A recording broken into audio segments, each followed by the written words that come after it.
নববর্ষ আসবে আর ভর্তা বানানো হবে না এমন কিন্তু না। চলুন দেখা যাক এই নববর্ষে আমি কি কি ভর্তা বানালাম। আম্মুকে ভর্তা বানানোর জন্য বলছিলাম, কিন্তু আম্মু বলছে আম্মু পারবে না, তাই আমি চলে আসছি ভর্তা বানাতে। আজকে 3 ধরনের ভর্তা বানাবো, যার জন্য আমি পেঁয়াজ, রসুন আর টমেটোগুলোকে ভালোভাবে কেটে নিচ্ছি।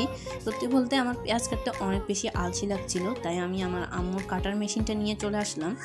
দেখলাম মেশিনটাও আজকে কাজ করতেছে না, আমাকে দেখে সেটাও কাজ করা বন্ধ করে দিছে।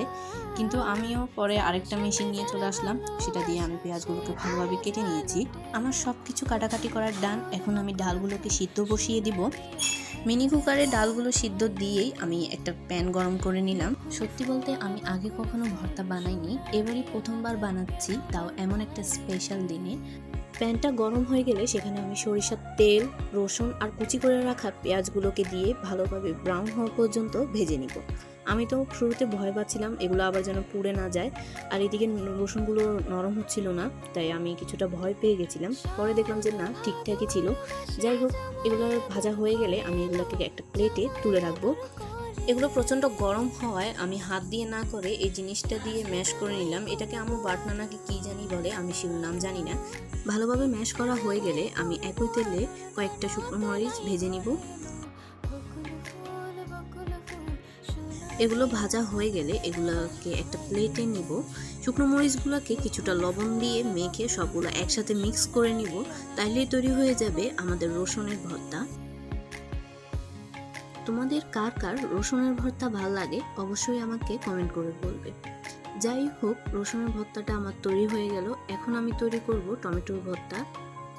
তার জন্য কেটে রাখা টমেটোগুলোতে হালকা লবণ আর হলুদ দিয়ে ভালোভাবে মাখিয়ে নিব।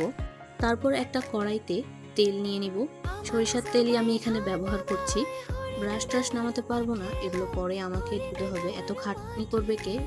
আমি হাত দিয়ে কোনোভাবে ম্যানেজ করে নিলাম, আর এখানে টমেটোগুলোকে দিয়ে ঢেকে রাখবো। এদিকে আমার ডালও সিদ্ধ হয়ে গেছে।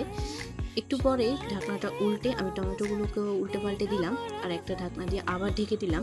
টমেটোগুলো একটু পোড়া পোড়া করলে ভালো হয়, তবে আমি তেমন একটা পোড়া পোড়া করিনি, আমি এমনই রাখতে পছন্দ করি। তাই আমি আগের প্রসেসেই টমেটোগুলোকে ম্যাশ করে নিচ্ছি, আর এগুলোর সাথে শুকনো মরিচ, পেঁয়াজ আর সরিষার তেল দিয়ে মাখিয়ে নিব।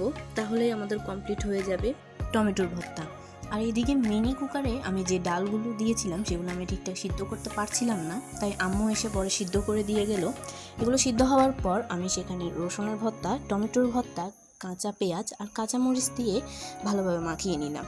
ব্যাস, তৈরি হয়ে গেল আমার 3 ধরনের ভর্তা। ভর্তা আমার ভাতের সাথেই ভালো লাগে, তাই আসলে খাওয়ার পর আমি নিজেই বিশ্বাস করতে পারছিলাম না যে এই ভর্তাগুলো